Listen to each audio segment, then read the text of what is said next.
Hey, eighth graders, welcome back to Mr. Mueller here again. Now we're going to jump into part 2 of this unit on A Nation Divided, examining the second half of the events leading up to the Civil War. So thanks for coming back and checking it out.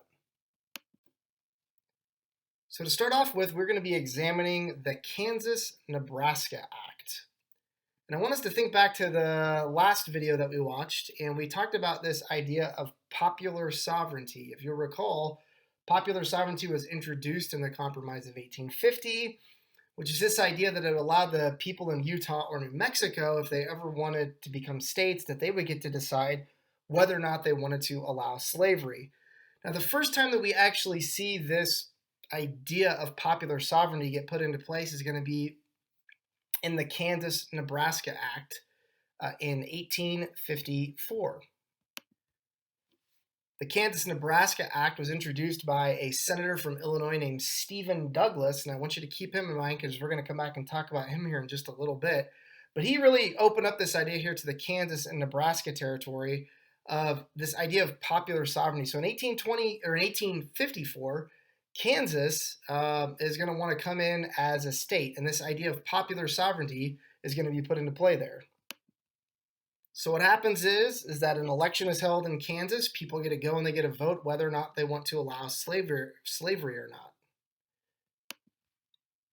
While in theory that might sound like a good idea, in reality what happens is there's complete chaos in Kansas. You have people coming in from northern states that are coming in to vote illegally. You have people that are rushing across the border from Missouri. They're called border ruffians. They're coming in to vote for slavery.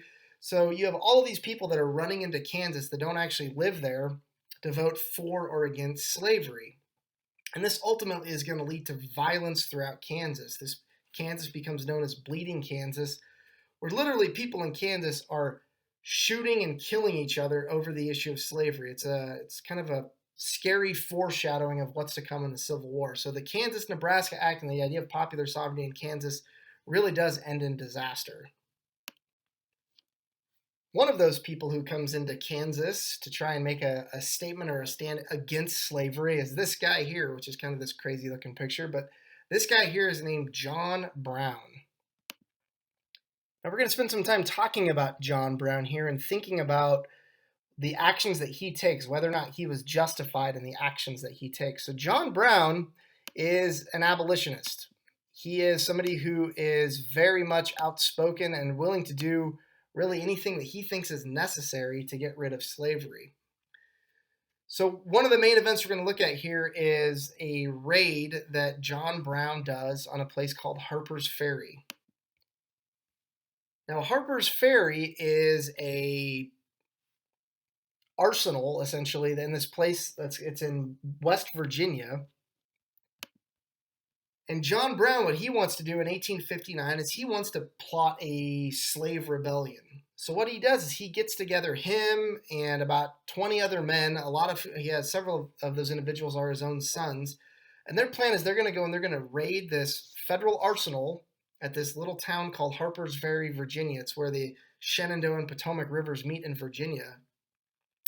And the idea is that they're going to go in, they're going to seize the arsenal, word is going to spread out to the countryside, and slaves are going to run away from their plantations, and they're going to come in and they're going to help John Brown and his men with this slave rebellion. So Brown and his men, they go in, they seize the federal arsenal, but ultimately what happens is that no slaves come in to help Brown and his men. John Brown and his men shoot some of the people in the town, but the next morning a trainload of Marines shows up from Washington, D.C., and the person leading those Marines is a colonel named Robert E. Lee, who we'll talk more about in the next unit. But John Brown's raid is ultimately put down here. John Brown is arrested. A couple of his sons are killed. Brown is really badly wounded here in this raid.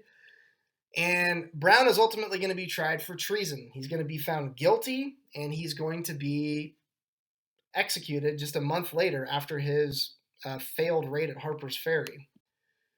So here's what I'm going to have you guys do. I have a video that I'm going to have you guys watch on Canvas, and which kind of goes through John Brown's life, and it's going to go through and talk about what he did at Harper's Ferry. And then I'd like you to kind of respond to these questions on Canvas or be thinking about this. Did John Brown commit treason?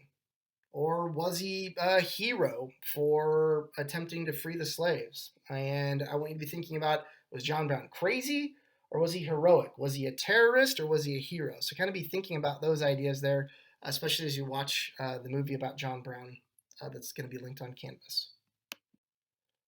Another really important event here that happens in the 1850s, guys, is a Supreme Court decision called the Dred Scott decision. So here's a little bit of background on this case. Dred Scott, who you can see a picture of there, he was a slave that was living with his master in Missouri, but his master took him up into free territory in Wisconsin. And in Wisconsin, they had these laws that said, once you're on free territory, you're always free. So when his master took him back down into slavery, Dred Scott said, hey, wait a second, I shouldn't be a slave anymore because you took me on a free territory.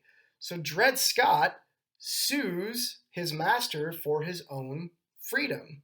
In his case, it's called Dred Scott versus Sanford. His case gets all the way to the Supreme Court. And in 1857, the Supreme Court steps in and they decide that they're going to weigh in on the issue of slavery. And in doing so, they issue probably the worst decision ever by the Supreme Court with the Dred Scott decision. Here's what the Supreme Court said under Chief Justice Roger Taney. They say this. They say, first of all, Mr. Scott, you have no right to even be here to sue for your freedom because you're a slave. And you're a slave, which means you're property, and that means that you don't even have the right to be here to sue for your freedom because you're not a person. Secondly, they say that on top of that, slavery should essentially be allowed to exist everywhere. In other words, the Missouri Compromise and the Compromise of 1850 and all these things that Congress had tried to do, that should be null and void. Slavery should be allowed everywhere because people should be able to take their property anywhere they want. Now, I hope you can see by me saying these things that obviously this is a terrible, awful decision by the Supreme Court.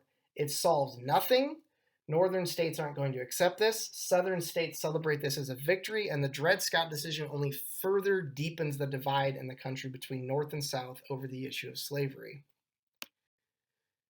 And when I was out in Washington, D.C. last year, I just snapped a photo of this. They had Roger Taney's robe on display in the basement of the Supreme Court, and I thought, well, that's interesting. So there's a picture of Roger Taney's robe.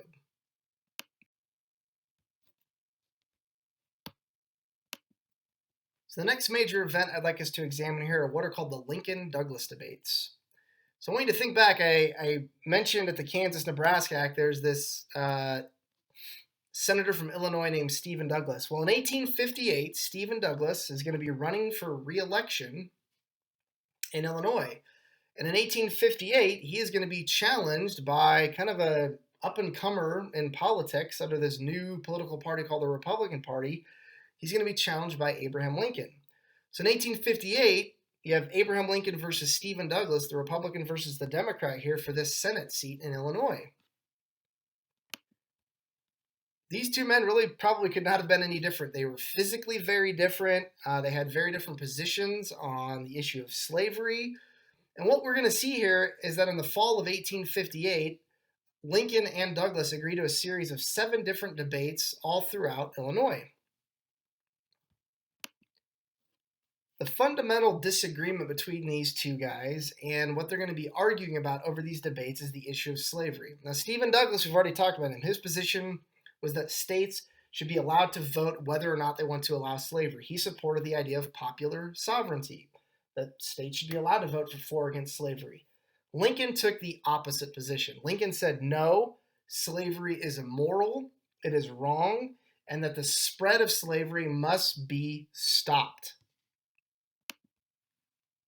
Now, you might be asking yourself, why would 2 Senate candidates in Illinois debating the issue of slavery be a leading cause of the Civil War? What happens is that these debates that they have throughout the country get published throughout the country. So as they travel from town to town, you can see kind of the 7 different areas that they have these debates. As they travel from town to town, these debates are broadcast and republished in different newspapers throughout the country. And especially it's going to be Abraham Lincoln's words calling slavery evil, saying that it must be stopped, that the spread of it must be stopped. those words in particular are going to not sit well with the Southerners. In fact, they're going to despise Lincoln as a result of these words that he speaks out against slavery. So ultimately, Abraham Lincoln is going to lose the 1858 election.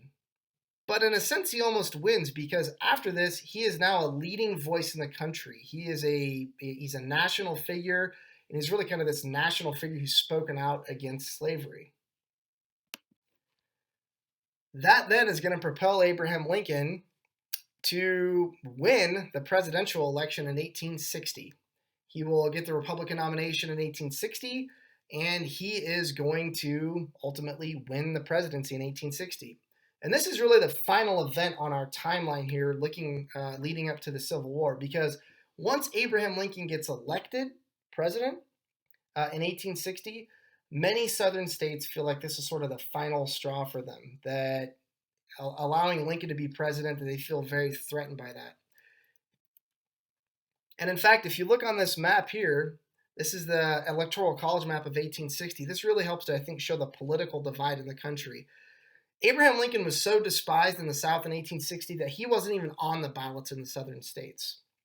So you can see there, Lincoln loses all the Southern states. All those green states vote for John C. Breckinridge, who is the Southern Democratic candidate. And then Lincoln wins all the blue states in the North. So you can really solidly kind of see that political divide in the country in 1860.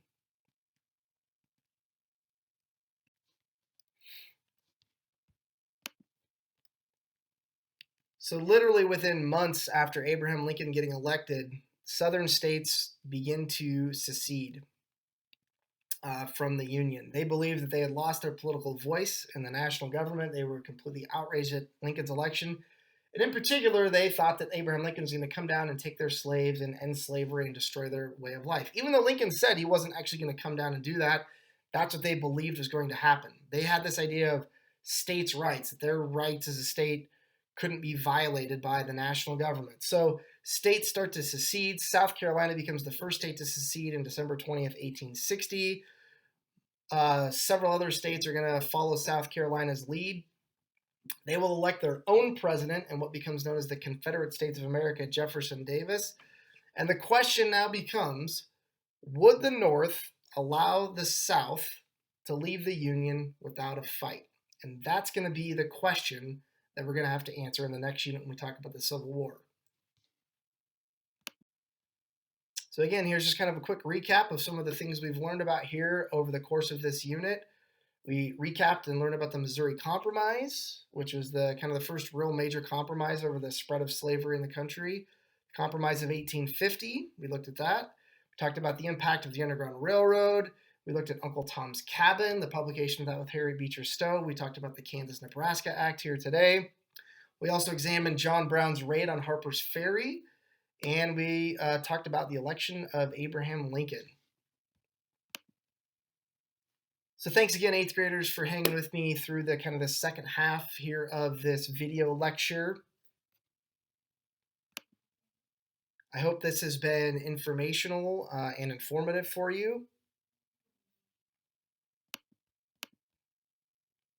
And in our next unit, we're off to war.